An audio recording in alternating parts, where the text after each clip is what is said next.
Mistar Urdd.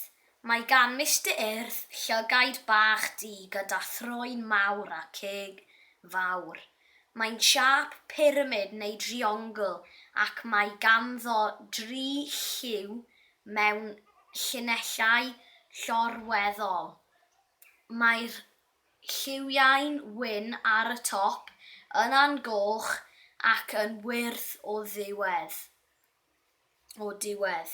Weithiau mae ganddo esgidiau ymarfer du pan mae'n gwisgo breichiau du a choesau du, ond mae'n gwisgo hyfforddwyr gwyrdd pan mae'n gwisgo breichiau gwyn a choesau goch.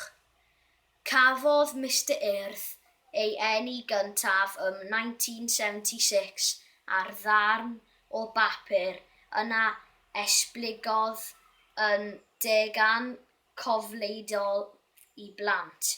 Yna ym 1979 daeth yn ddyn masgot a bywyd go iawn, y tu mewn i wisg ar gyfer yr urdd, a dyna lle cafodd ei enw o. Hwyl fawr!